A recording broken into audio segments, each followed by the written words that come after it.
If you love Star Wars and love the excitement of chasing your favorite Star Wars collectibles, the Star Wars Digital Card Trader collecting app from Topps is for you. Download the free app from iTunes or Google Play and collect your favorite images from the classic 1977 Star Wars cards to Clone Wars, Star Wars Rebels, The Force Awakens, and much more. Collect and trade with friends new and old through the Star Wars Digital Card Trader collecting app from Topps. These are the cards you're looking for. Listening to Coffee with Kenobi, you are, with Dan Z and Corey Clubb, the podcast you're looking for. This is, yes. For an entire generation, people have experienced Star Wars the only way it's been possible, on the TV screen. But if you've only seen it this way, you haven't seen it at all. This is the podcast you're looking for. We've been waiting for you. The force is strong here, even stronger than the coffee. At last! Where have you been? Welcome to Coffee with Kenobi. Here are your hosts, Dan Z and Corey Clubb. Corey, it's time again for one of my very favorite parts about Coffee with Kenobi. It is our Patreon chat. We have our Patreon winner here, Jason Hall, who's been very gracious to us. All-around great guy, family man, Star Wars fan. And as you know, on this show, the winner gets to pick the topic. They run the show. They're the ones who, bring out the coffee, the sugar, the cream, all that good stuff. And then we just roll with it, don't we? That's right. And, it's folks like Jason Hall who are big enough to step forward and help us out financially through Patreon, and really appreciate that. So folks who are looking to want to put forth some monetary effort to help us out and boost the show a little bit. We appreciate all the folks who do that each and every month. And then again, Jason got his name picked out of a hat, and boom, here he is hosting a show just for us, and we couldn't be more excited. So yeah, without further ado, here is Mr. Jason Hall. Hi guys, thanks to Dan and Corey for having me on. Of course. Well, thank you for being a part. And like Corey said, we're really grateful for everything you do for us and for the show. And we know you're a big podcasting fan, and you've got a great show outlined for us. So take it away, sir. Yes, I was wanting to discuss how the new anthologies and or new canon changed the way people kind of watch and or feel about the original trilogy. Just maybe discuss that with you guys a little bit. Sure. Corey, what do you think? Yeah, it's interesting because I kind of come from that middle ground of, I didn't grow up in the 70s and I didn't see Star Wars in the theater, so it's hard for me to pull that original feeling back in. But when I think about Star Wars, I think about, that old canon stuff, and it resonates with me, I guess, as a fan. And like you said, Jason, all this new stuff coming in, kind of the switch over a few years back, well, it's more than a few, I guess, since Disney bought out Lucasfilm. They kind of came with a new canon, and it's interesting, I think, because there's such a rich galaxy out there for Star Wars, and just when I think everything's kind of been done or the stories already been told, the new canon we've been given has really opened new doors, I think, for me as a fan throughout the years. And it really hasn't really bothered me, I guess, a lot. I guess comparing it to the original trilogy, it's almost heightened it for me. I mean, I think I got a lot of that out of Rogue One. It showed that it could kind of take that off-kilter road a little bit and be able to tell a Star Wars story and the film medium. But also, we see a lot of that in the books and the merchandising and things like that, the comics and stuff. Has really hyped all that and really bring a lot of growth and value to a lot of the characters we love. So when you guys both say new canon, are you both referring to when Lucasfilm came out and said, hey, we've got a new vision for the company, we have what we call a story group now, the comics and the books are all part of the canonical Star Wars universe? Is that what you both mean by new canon? Yeah, I was a Legends guy prior. Oh, okay. And read a lot of the books, and that kept it kind of Star Wars going. One of your guys' old podcasts, you talked about there was a dry spell for Star Wars fans. Yeah. Some people don't even know about, or never will. And it's like I read a lot of books, whether they were canon or not. I mean, that that term gets thrown around, but right now I think we're in a good time where everything has continuity. Right. And you can say that, well, at the beginning of episode 4, we just saw Vader, this presence, come onto the ship. Well, now when me and my daughter watch it, she's like, oh, this is the part right after Vader was attacking that ship and chasing Leia. And I'm like, man, you're right. You know, there's a new story there for people to know about. And Tarkin being in Rogue One, as Corey was alluding to, Rogue One has a lot of things in it that kind of gives some more meat to the story of these characters that I just kind of had to guess what was going on prior to it. Well, and so then it's cool that you brought this topic up because you are a big fan of the Legends line.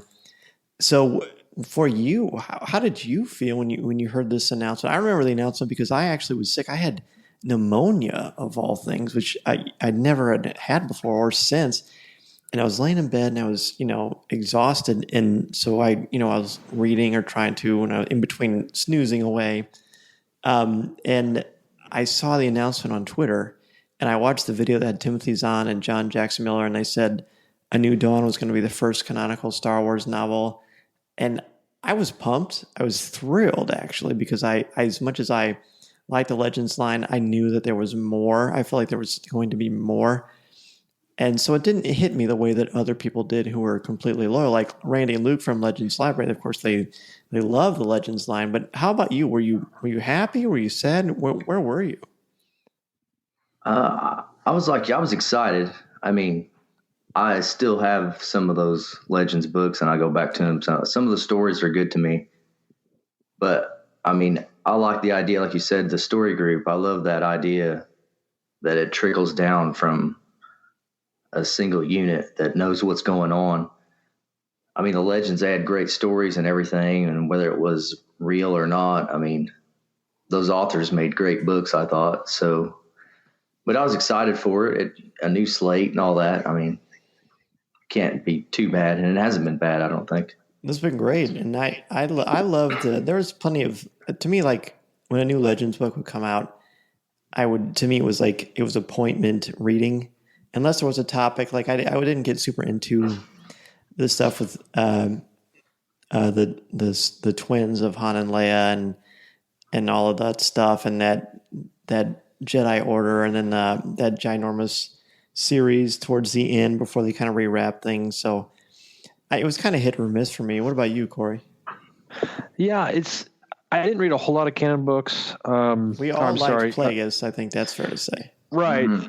Yeah, I think that's the other thing too. It's a lot of those stories, like you said, Jason, are kind of beholden to me, and it really kind of tells me what kind of fandom I had back then. And it was interesting because that's what, like you said, that's all I kind of had to go on, and built my fandom on those things, along with the films themselves and the toys and such. So I already had this, these storylines in my own head, just playing and being a kid, and of course reading the books. Having that switch, it didn't hurt me too bad, because I think they're really, like they said, they mine a lot of that stuff that already exists. We've seen that happen a lot with Thrawn, most recently in Rebels, and a lot of things from Rogue One, a lot of things from, a lot of the new stuff that's coming out. They're kind of peppering in a lot of the characters we kind of see and the places we kind of enjoy reading about. So I think it's something I think will always stay with me as a fan. I see it. There's a dividing line, I guess, if you want to talk about a dividing line. There is for me as a fan, but I think I like that. I like that clean slate. It's not starting over. It's starting a new era for Star Wars. I wanted to talk about growing up with Star Wars all over again, like through our children, and how they absorb all this amazing galaxy or universe. That, to me, that's why Star Wars Lucas is such a genius, because I got to watch the Clone Wars the last couple seasons with my older boys who are in their teens now. And as much as I loved watching it with them through their eyes, and the questions they would have and the conversations we would have, and just the excitement of getting around the TV and watching Clone Wars with them, it just made it amazing. I remember one time we were out we went to a bunch of different stores, Walmart and Target, to find Star Wars toothbrushes because that was when they first had come out. And that was just so fun for me because I spent so much of my college and high school and in younger years going out hunting for these things. And to have it with the boys and to see them kind of get that excitement about that, that kind of adrenaline you get when you're as a collector, when you go to find things and you hope you get to that aisle before someone else does and grab something off the pegs. And to me, it just makes it so much better. And then with our little one, he likes Star Wars. He likes rescue bots. He likes all the fun, little kid stuff. And the way he reacts, or even just the way he pronounces words. Last night, we were getting ready for bed, and I was reading to him. And before he fell asleep, he goes, "Daddy, can you get Kanan?" Because we have this giant Kanan figure, it's probably about 18 inches tall, on top of his bookshelf. So taller than him, huh? Yeah, no, he's taller. He's tall for his age. He laid it and he was like hugging it while we were reading, and I thought, oh, that's so cute. So yeah, it means a lot to me. What about you guys? Like you're saying, they get excited about it, or whenever she wants to watch Episode 7, that's her Star Wars movie, and that's when she likes watching, and just the way they get excited about things. And she's real big into, the Lego sets, and we're into the Nerf guns and stuff like that. So do you guys have times where you just run around and have a little Nerf adventures together as father and daughter? Oh yeah, it gets pretty good, and when we make up stories, and they're always based off of. I'll use John Williams soundtracks on a Bluetooth speaker, and we'll have music and everything. And every story we start, we always end up in a cantina looking for somebody. That's awesome. And, oh yeah, and we got the music playing and everything. It's great. See, that's fun too. It's having my own kids, and early on too, when they were younger, just exposing them to things I was interested in. And I always thought, I'm not going to push anything on them. I'm not going to let this drive their fandom. If they want to be interested in, they are. If they're not, then okay, it's no big deal. But it's one of those things here's some of my old stuff, or here's some things that I've got. You can just have it. That's kind of how I played it. Here's something you can just have to play with, or here's a movie I like to watch. You want to watch it with me, type thing.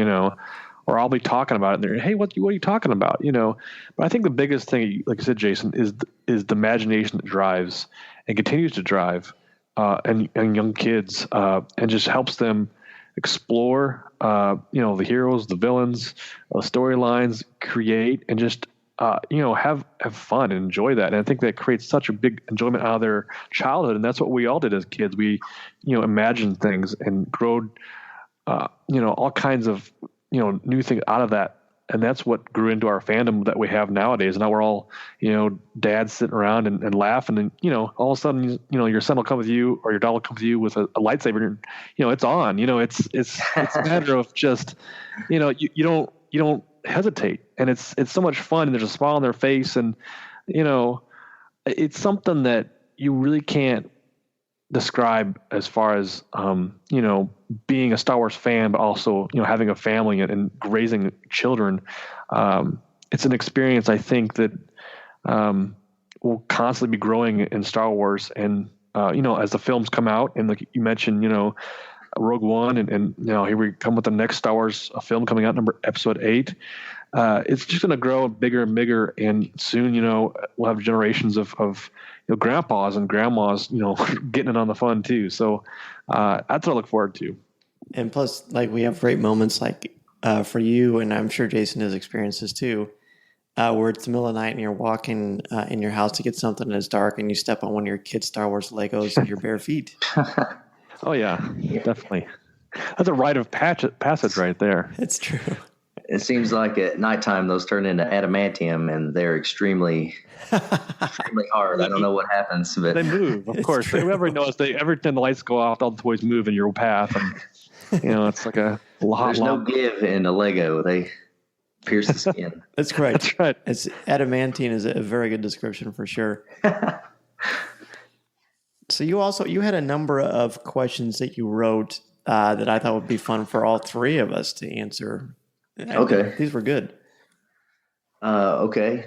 Well, dream job at Lucas with, no background, no anything, just something, dream job at Lucasfilm. What about you, Jason? What would you say? I love the concept art side. I always buy the concept art books. I love the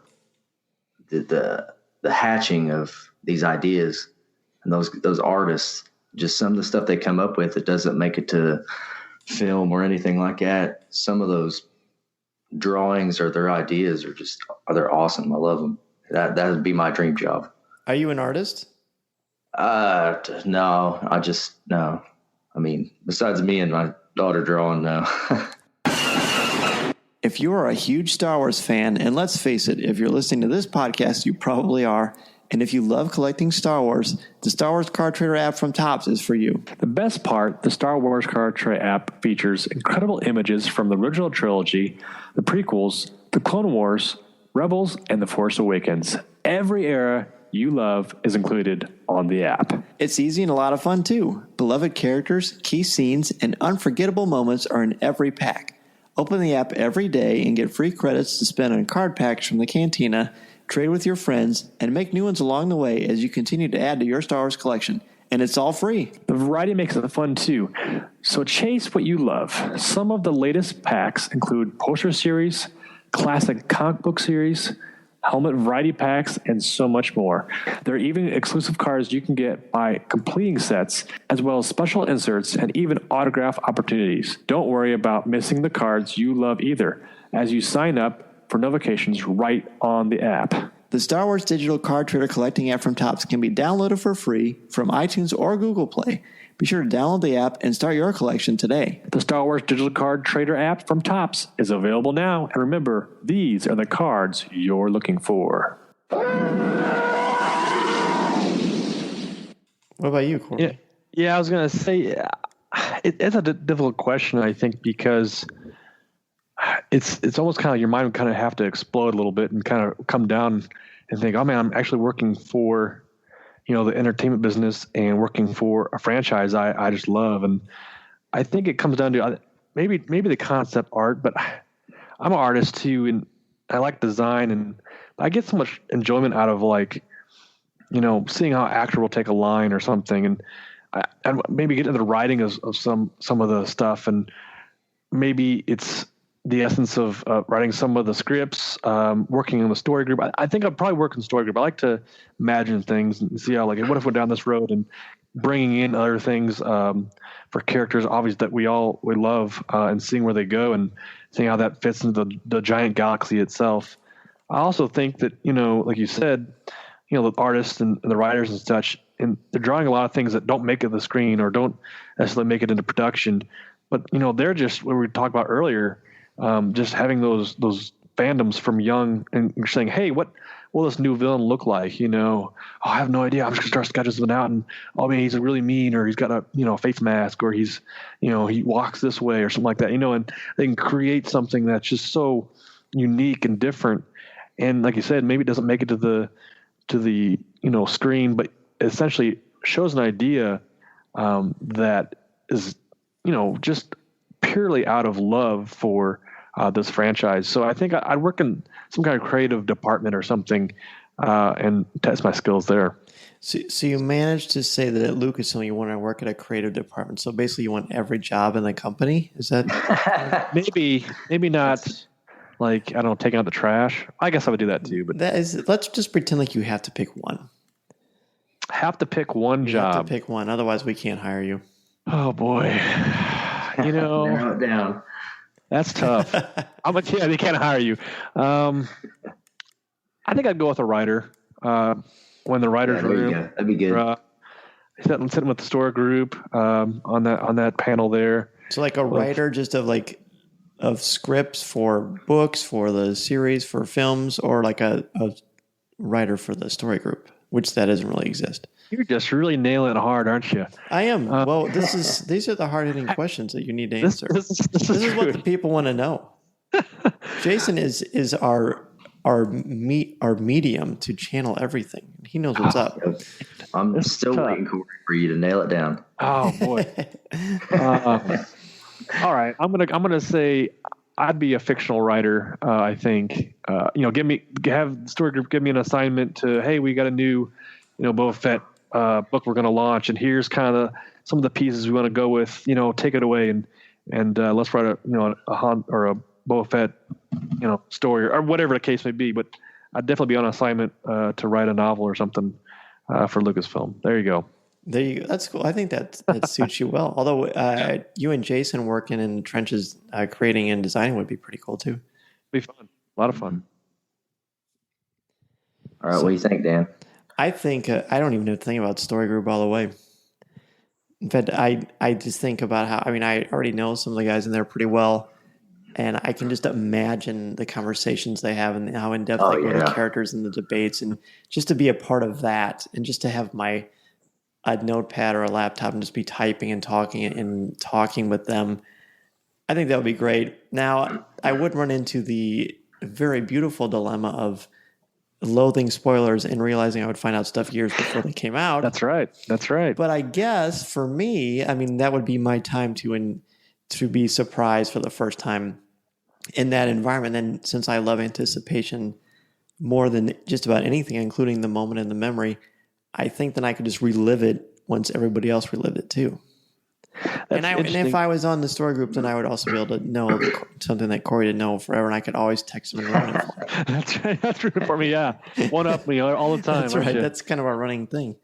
Yeah, that's true. It's interesting too. You talk about working for Lucasfilm and getting to know the spoilers and stuff. But what do you guys think? You would have a lot of pressure. Obviously you're running a big franchise, and hey, you had an assignment to do this piece of work, or you have to do something that a lot of fans are going to have a lot of opinions on. I think there'd be a lot of pressure.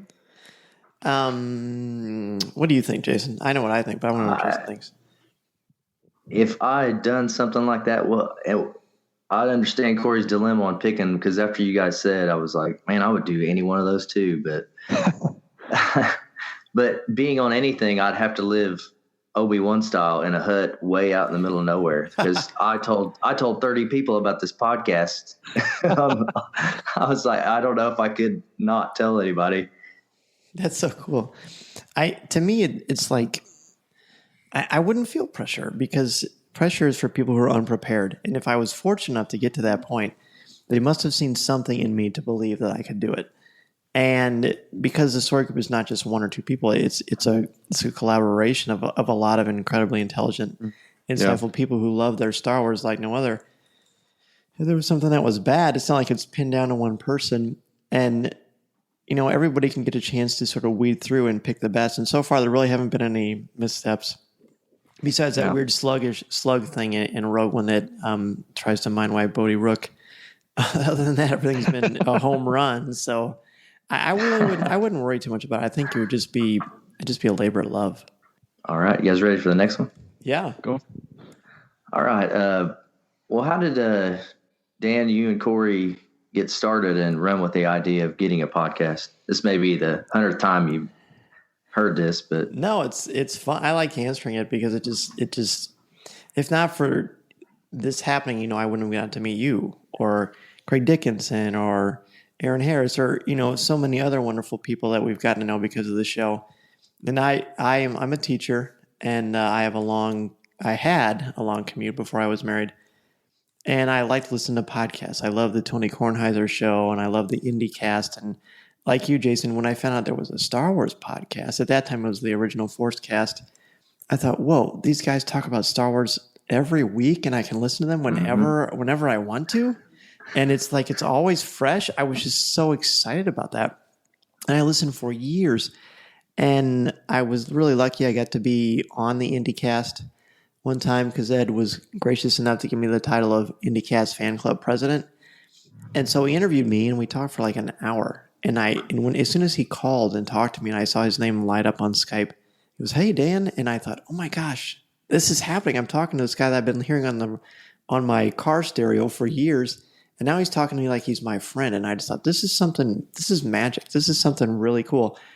I want to be a part of this. I want to give people this feeling that I'm feeling right now. But what would I do? What would I talk about? How do you even do a podcast? Where do you even start? So I started kind of casually researching it.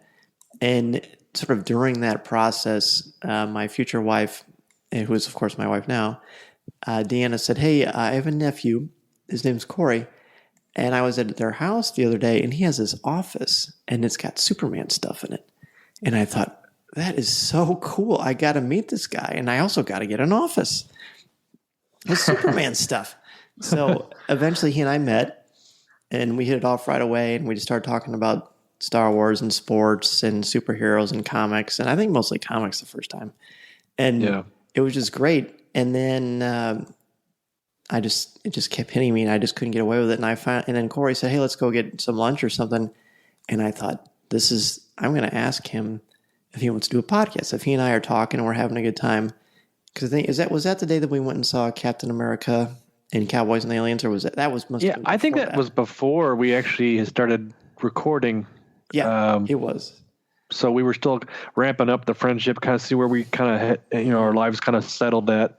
Yeah. And like you said, Dan, it's one of those things that it's hard to say like, oh, what sparked the idea? Obviously you had a lot of podcasts and, in your repertoire and we're kind of combing through them and seeing what was the best layout and kind of you had that mindset in your head. You said, you kind of presented the idea to me and I was like, oh yeah, sure. I'm down with that, and thinking like, oh, it'll just be like hanging out, talking about Star Wars. And you agreed right away. We were in the parking lot in the car at Starbucks. And And I said, it was just funny. And I said, hey, I have an idea. I think we should do a podcast. I want to do one for a while. And you were like, yeah. And I was like, oh, sweet. And then all of a sudden it hit us, well, what are we going to talk about? What's our topic going to be? Yeah.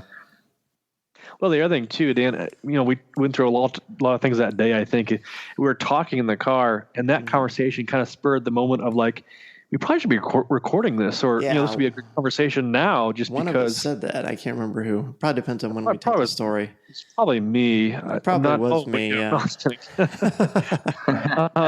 Like the origin story. Exactly. There you go. Yeah. Was it Jerry Siegel or Joe Shuster? I don't know. That's right. That's good. It's the other thing too is that we kind of tried to settle on like a topic, and we were obviously had a lot of fandoms out there, but we just kept settling back on Star Wars. And it really was just on the cusp of the announcement. And that kind of kicked things off a lot. I think. Was it before or after the announcement? I think it was before we kind of had we were circling Star Wars a little bit more just because it was, I think it was ripe for something to happen. Yeah. We could probably figure that out looking through our calendars. But I do remember saying, why don't we just do it about Star Wars? And you said, are we going to have enough to talk about? Yeah. And I said, yeah, we are. And heck, it's been 4 years and here we still you are. haven't run out of ideas. Right. And we got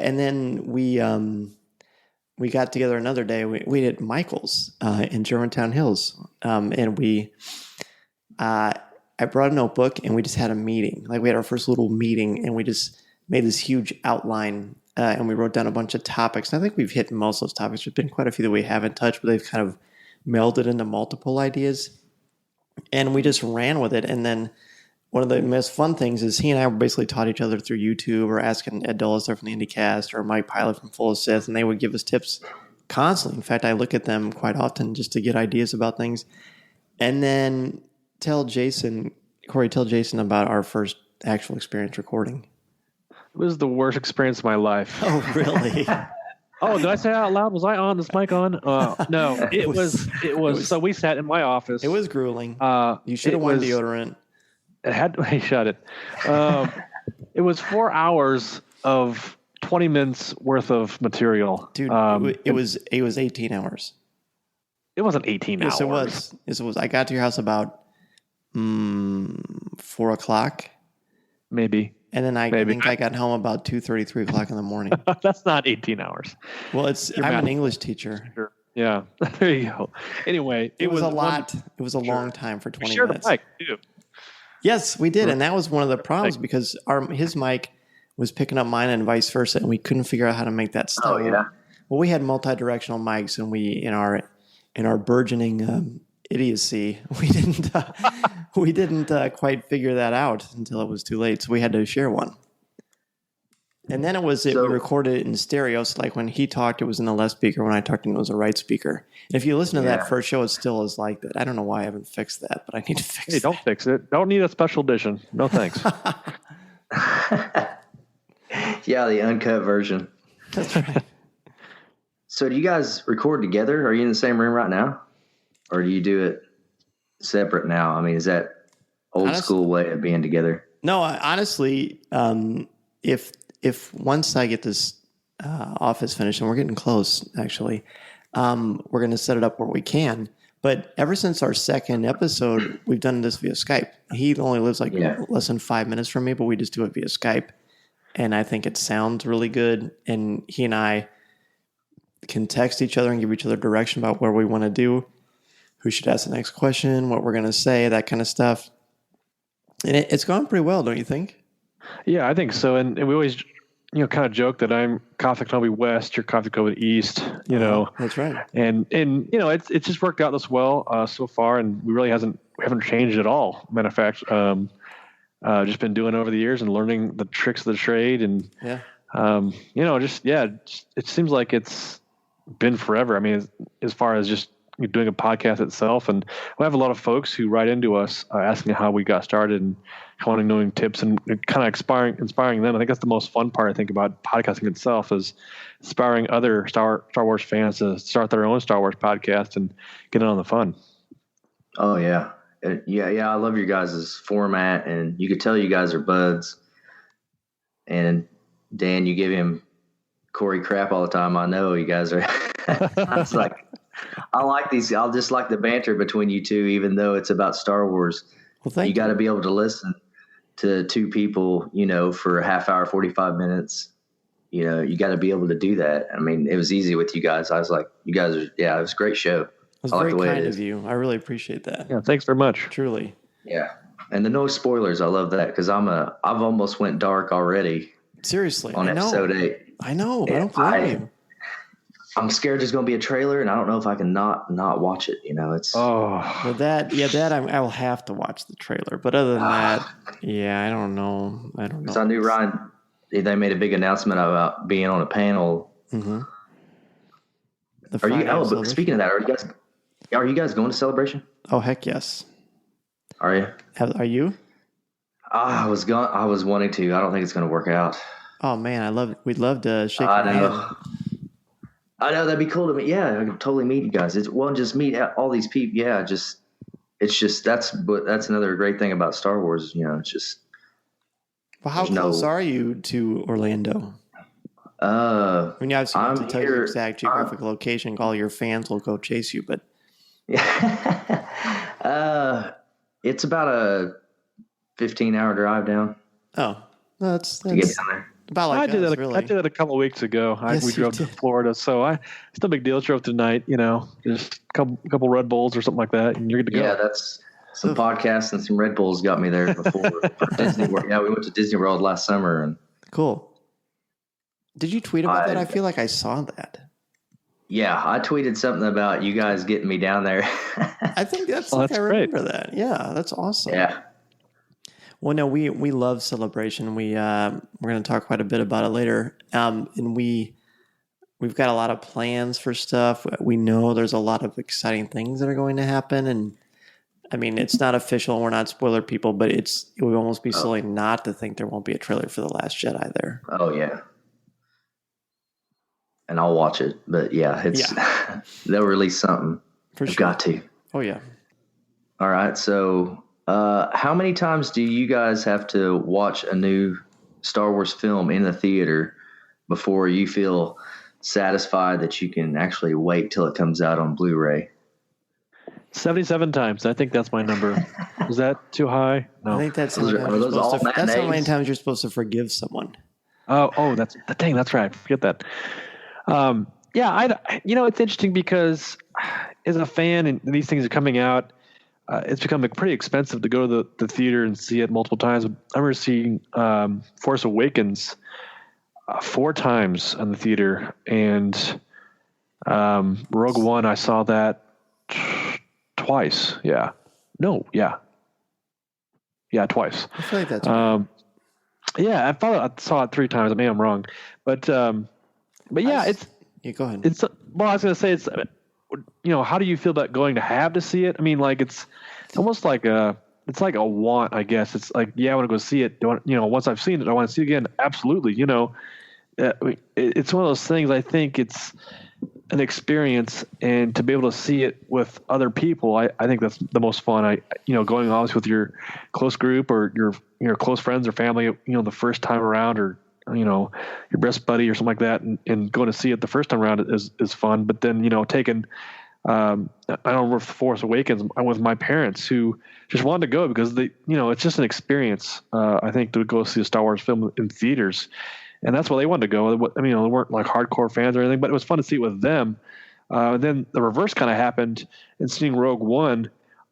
We had an extra ticket. My dad got to go, which was an incredible experience. It's so much fun to be able to do that with the loved ones in our lives. And I think that's when it's the best. And how many times? I mean, I don't know if there's a specific number for me to be able to say, oh, that's it for me. I can go see it. Sometimes I'll sit around, for a couple weeks afterwards and go, man, I really wish I could skip work or, go out on a Saturday and go check it out again. Watch it. I'm pretty similar. When I first saw your question, because we chatted, of course, a little bit before we started the tape. I thought you meant before, like you're satisfied with what you've seen and you've ingested. Because the first time I saw The Force Awakens, which is almost ad nauseum at this point, I loved it, but I had a hard time because I had known about the big reveal of Kylo Ren and Han Solo, and so I had a hard time ingesting that because I was so frustrated that was it not received the first time the way I wanted to on the big screen. So I watched, but I still loved it, and I saw it again right away, and in Las Vegas actually with my wife, and it was great. It was great, and that kind of hits on the head what Corey had addressed a few moments ago. For me, Star Wars is a community experience, and the more people in the theater, the better. And the people I'm seeing it with, I saw Rogue One for the second time with my father-in-law on Christmas Day in the evening. And just seeing it with them, and I saw it later with my mom and my brother, and that was just like our tradition. I mean, Mom took us to the Star Wars movies when I was a little kid, and so now we take her, and I just think there's something beautiful about that, the synergy, the connectivity. That's a good story. Yeah, thank you. And so for me, it's just I don't have an actual time, but organically, I just sort of know. I saw The Force Awakens 7 times in the theater, and I realized for Brian Young that's like a weekend, but for me, I don't want to see it. I don't know. Like I saw Rogue One 3 times and I was satisfied. And it wasn't because I didn't love it. In fact, I think it's very powerful. And I was just thinking yesterday about how much I can't wait to see it again. So it just sort of depends. I mean, to put it in perspective, when the special editions came out in '97, I saw Star Wars and Empire 3 times each, even though I'd seen them both a million times. So I saw them both 3 times each in the theater. And then when Jedi came out, I just saw it once. And I was satisfied. And it wasn't because I didn't like Jedi as much, but I just, at that point, I felt like I was good. What about you? Oh, yeah. I saw Force Awakens 4 or 5 times, and then I saw Rogue One, I believe 4 times, maybe 5. But there were, I like the excitement of the pre-ordering on that date, and I'll usually get, and there's the midnight release thing almost isn't it's a 7:00 on a Thursday evening now. Yes. Is when the movie actually comes out. So thank goodness. I don't even know if well, and I show my daughter all the trailers and I'm like, do you want to go see this? And she'll be like, yes. So I'll get a ticket for her, in that 7:00 show, and she enjoys going and doing that. So it's a family thing for us too. But there are those rogue times where me and my significant other are going shopping or what have you, or out to dinner, and I'm like, hey, Rogue One's playing at this theater, and I order tickets on my phone, in the car, and then we're in there watching it. But she wanted this, she enjoyed seeing it too. But I like watching it from different aspects of the movies. Like I'll watch all the action, and then I'll pay close attention to the dialogue, and the next time I'll pay close attention to something else. And Rogue One was so full of Easter eggs. Even after the fact I saw it the 4th time or something on the internet, all the Easter eggs, all these things that come up because you like Star Wars are like every Easter egg in Rogue One. And I'm like, oh, I don't want to click on that, but I do because did I miss something?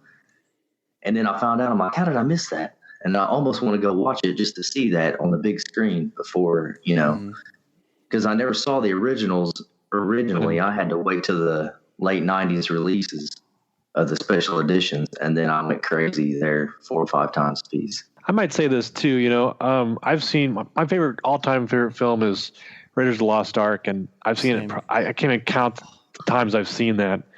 And it was a few, 5 or 6 years ago. It was out on IMAX, and I thought I got to see this in the theater because I never saw it when it came out in theaters.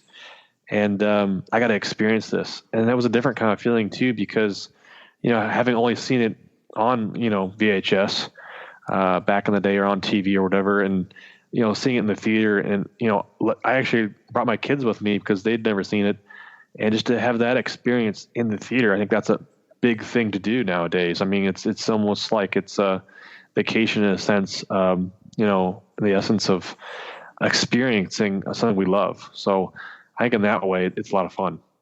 Yeah, I don't think there has to be no set number means you like anything more than the other. It's just after you're pretty much full of it and can wait to watch it in your living room. But so with Disney now having a few years under its belt, running everything, do you like the way the direction Lucasfilm is headed? And you guys just brought up Indiana Jones, and I believe they are going to do another one of those maybe. Mm-hmm. So, I mean, do you guys like the way everything's going? The movie every year, the way the books and the comics have been with Star Wars? I think it's almost perfect. I mean, honestly, and not a lot of things are perfect. Only one person. And I think it's been wonderful. I feel like it's revitalized the franchise in ways that we've honestly never seen throughout the history consistently of Star Wars in general. I think there's always stuff coming on. That's great. There's so many different avenues and ways to ingest it. More people are involved. I don't know. Maybe it's just a product of the times, but I feel like more people, like, I'll put it this way. I don't think I would have gotten a chance to write for StarWars.com if Disney didn't own it, because I feel like they just sort of opened doors a little bit more than how it was originally. And I have nothing to officially prove that, but it's just sort of a feeling I get. And I just feel like there's so much care and passion in it's not all sugar and spice. They want to make money, and they're doing a great job of doing that. As far as the movies coming out every year, it wouldn't hurt my feelings if I had to wait. If there was like an off year or two for Star Wars movies, I would be more than fine with that. I mean, sure, it would be rough, the off years, but I like the wait. I think that encourages and promotes quality and enthusiasm for a product instead of just kind of going like cattle. Do you know what I mean? And I don't mean that as a pejorative. I mean more like, I agree with you. There's just more excitement to that. When Guardians of the Galaxy, there's Marvel movies every year, but the fact that you have to wait years between Guardians of the Galaxy movies just makes it more fun and more fresh. I mean, look how we're drinking in these little commercials and trailers, or seeing Chris Pratt and Robert Downey Jr. in that little Avengers Infinity War thing that came out recently online. It just creates more buzz. That being said, until there is a misstep, I'm not going to wait for one to happen, because I just feel like they really get the best of the best of the best to do these things and to work on these things. And there's so much love and care, and not just because of money, but because they love what they're doing. They love contributing to this texture. Yeah, that's a good point. And I will say when it was first kind of taken on, I didn't have any expectations. I didn't know. I mean, I knew they handled the Marvel movies really well, so we knew they could kind of hold their own as far as taking on big franchises. And like I said, Marvel's done a great job of building a large universe in itself by small movies, kind of like Ant-Man, to like you said, larger movies like Avengers: Civil War or something like that, or Captain America: Civil War, and they build these characters. I think they build. We get to liking a certain character to this franchise, and looking back and saying, oh, he's going to be in that film because, he's a tie to that character or a cameo or something like that. And that's, I think, what they're trying to do with Star Wars is build off what already is ingrained in these characters we love so much. We definitely see, like, I think Rogue One was the biggest, risk, I guess, in the essence of offshooting a Star Wars film. It seems almost like, why would you're crazy to do that? But they did it, and they did it so well. I mean, I think it shows so much of how much, like you said, Dan, they care about these characters and care about this franchise, because they're showing us they can tell stories in and out of the Star Wars franchise, upside down, right side up, and still beholden to, keeping these characters fresh, original, and merchandising comes along with it as well. Though I think they handle it really well. They do overdo it, but I think that's what they do. They try to hit every generation of fan they can with something that they're interested in, so they can get maximized the most they can out of each of these releases.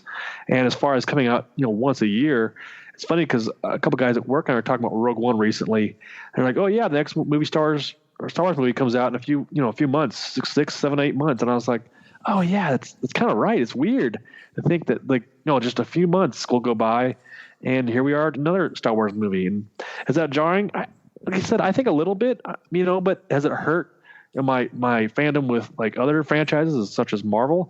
I don't think so. I mean, I've enjoyed the stories because they're a little bit different, each of them. And they're stretching the Skywalker stories out just a little further so we can kind of get a taste of things in between. So, I mean, like I said, Dan, they're not necessarily had a misstep yet. I don't want them to. But, I'd say keep on rolling the money train.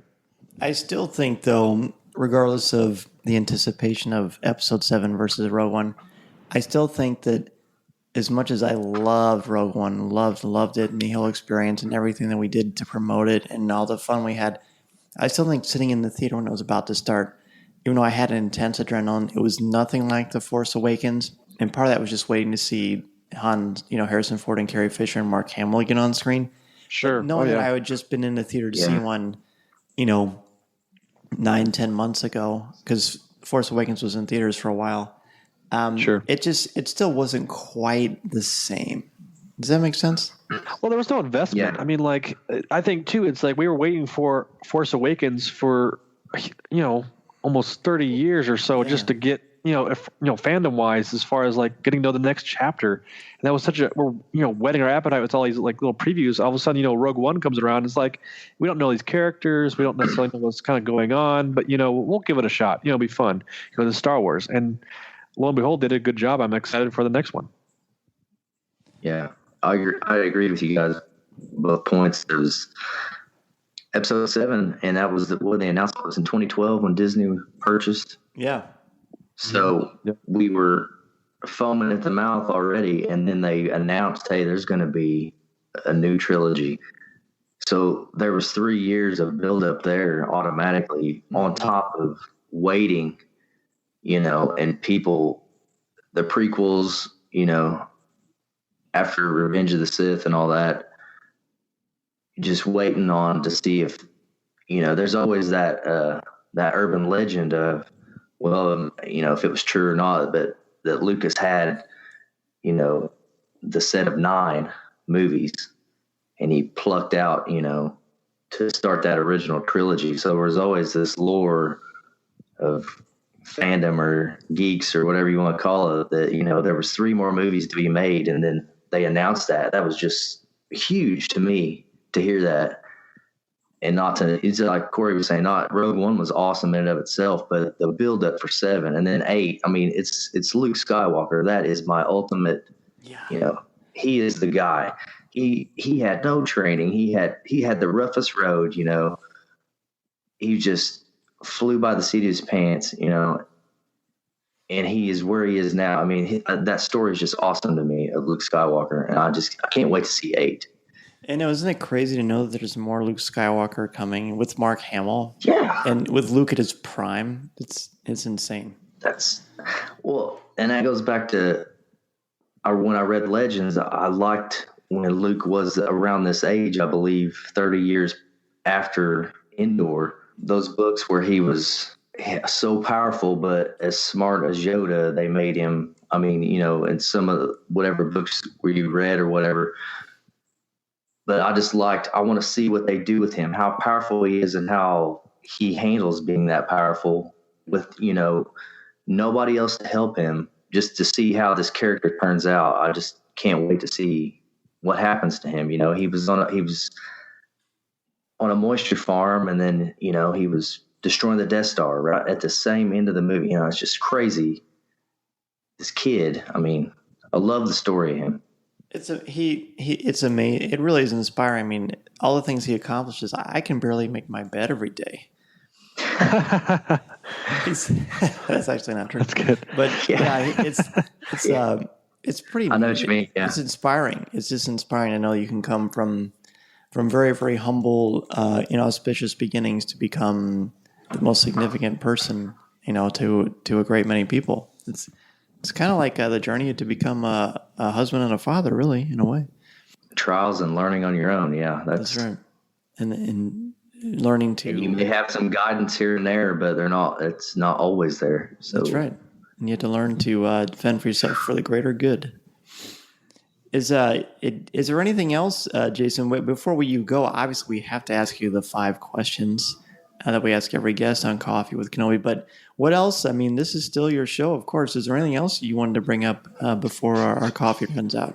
Have either of you seen a 70 millimeter film? I haven't. I've always wanted to, but I never have. Yeah, I never have either. You seen them? Oh, you haven't? Not, no. The State Museum near where I'm at has that capability, and I always miss out on it. They had, a lot of not just Star Wars films, but a lot of Nolan films will be in 70 millimeter, and I still haven't. I was just wondering if you guys had ever seen any and experienced that.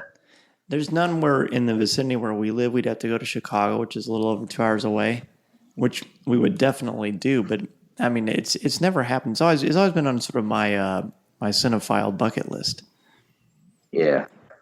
I'm lucky enough. It's Indianapolis and isn't too far from me, and they have one there in the State Museum. That's cool. We were at Indianapolis a few years ago for Indiana Comic-Con. Yeah. You guys saw. I was at that very convention. I think I tweeted that to you guys. That's right. Yeah, Leia was. Yep. That's right. That's right. Did you get to talk to Carrie Fisher? No, we didn't. No.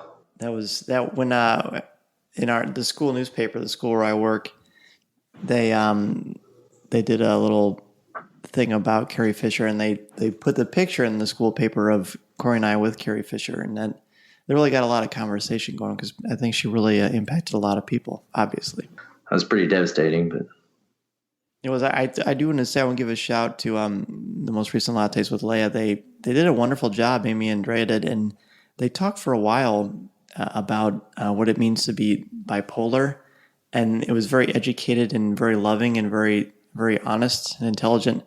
And we've gotten a lot of good feedback about the job they did. So I really want to thank them for what they did, because I think it's important. I think Carrie Fisher would appreciate educating that mental illness is a real thing. It's something to take seriously. Well, so Dan, we'll go ahead and jump in our 5 questions here. I'll start with the first one. Sure. Jason, what's your favorite Star Wars movie? It would have to be Empire Strikes Back. Who or what is your favorite character? That Luke Skywalker takes the cake. What is your favorite line of dialogue or film moment? It'd be a moment, and it's Yoda testing Luke on Dagobah, and then the revelation where Luke realizes who he's been talking to and who he has no patience at all with.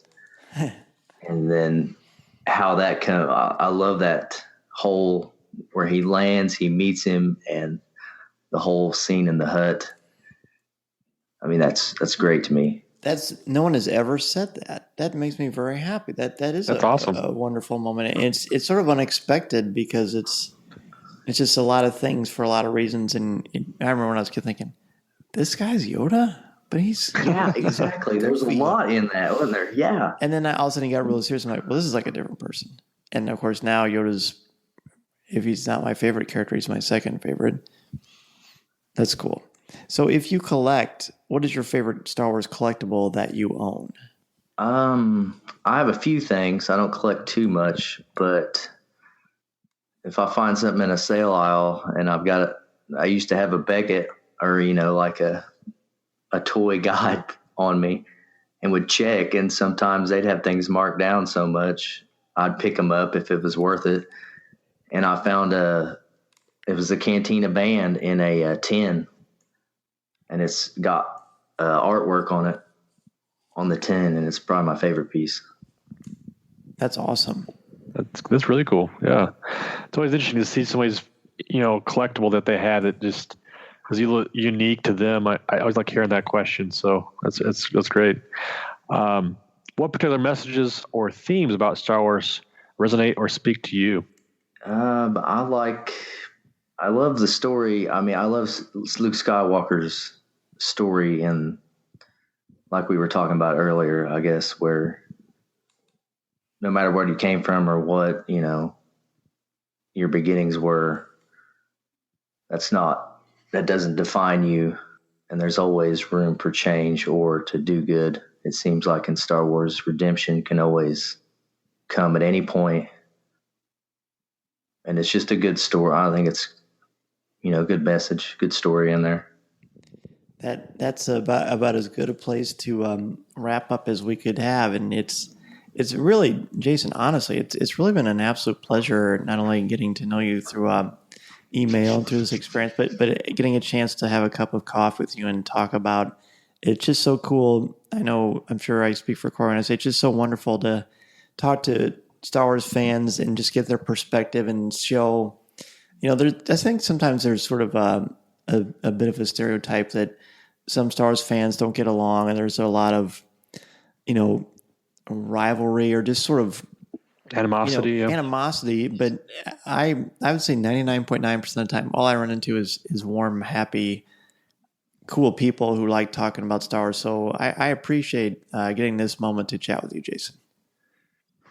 Yeah, I really appreciate Dan and Corey for giving me the chance, and just a great podcast and a great couple of guys. And I'm humbled to be on here, and I appreciate it. You're very kind. I hope that, if not necessarily this celebration, although that would be obviously ideal, we hope someday to cross your path and get a real cup of coffee with you. Yeah, that'd be great. I may wing it on Celebration. You never know. I don't know. If you see some weird guy with an orange shirt on, like, hey, Dan, Corey, that's probably me. Awesome. Well, that would be great. That'd be great. And don't call security. No, we won't. And for all of you listening now, if you're thinking, "What, this was awesome," I would love to get a chance to do something like this. Well, it's very, very possible. You just go on to our main page, coffeewithkenobi.com, and click on our Patreon button located at the top left, and contribute however you want to, or however you see fit, and you're entered into a drawing that we do really twice a year, but every month that you contribute, you get a certain amount of tickets, for lack of a better word, put into the proverbial hat, and then we draw, and whoever draws, they get to run the show. And you saw Jason has obviously just set the bar very, very high, but what kind of show you can have with the Coffee with Kenobi and Patreon. So definitely feel free to check that out, and a lot of other perks that go into it besides the show, like mugs and T-shirts, and we mention you on each show. And there's a lot of other things that we're sort of experimenting with too, including our exclusive show that we do once a month. That actually our last one, where we kind of got a little more other things we don't like as much about Star Wars, which we don't often get into. Yeah, that was really interesting. Fun with that. And Jason, I liked that. Yeah, that was good. That was cool. What would you suggest? Like, what was the formula for that you think works so well? Well, you guys, I like what you didn't like, and you guys were bringing up points about, it's easy to talk about things that we like about Star Wars or other things, but when you guys got into what you didn't like and then explaining that, I mean, I agreed with you on something, some people probably like, yeah, that's a good point, and they feel the same, I like that. That's awesome. Well, Jason, obviously after this, especially, people are going to want to reach out to you if they want to ask you a question or just say hello. Where can people get in touch with you? I'm on Twitter it's at Jason Hall 1138, and that's the easiest way to just say something or drop a line. For sure, and we will definitely put that in the show notes. Jason, definitely good to chat with you. Hopefully we'll have you on again sometime in the future, because this was great. This was great fun. You obviously know your Star Wars, and good guy, and we appreciate all you do for our show and for spreading the positivity of what it means to be a positive member of the Star Wars fan community. So thank you, sir. Thank you guys. I appreciate it. I always will. Hey, this has been great. And I was nervous coming in, but you guys made it easy. It was once we got talking, I loved it. It's a great show. Chewie, get us out of here!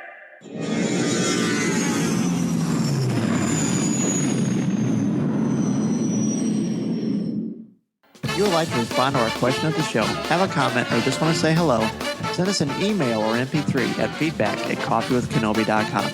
Or if you have a specific question or comment for either of us individually, email us at danz@coffeewithkenobi.com or coryc@coffeewithkenobi.com, or visit us at coffeewithkenobi.com and click on the Contact Us section, or comment on one of the stories featured on the site. If you enjoy the show, please write a review in iTunes or Stitcher. You can also like the show on Facebook at facebook.com/coffeewithkenobi, as well as keep up to date at our Twitter feed at coffeewithkenobi. You can also find us on Tumblr at coffeewithkenobi.tumblr.com. If you enjoy the jazz music, the album is Eye to Eye by Steve Torok. Give the evacuation code signal. This podcast is not endorsed by the Walt Disney Company or Lucasfilm Limited. It is intended for entertainment and informational purposes only. The official Star Wars website can be found at www.starwars.com. Star Wars, all names, sounds, and any other Star Wars-related items are registered trademarks and/or copyrights of Disney and their respective trademark and copyright holders. All original content of this podcast is the intellectual property of Coffee with Kenobi unless otherwise indicated. This is the podcast you're looking for. There's no one here.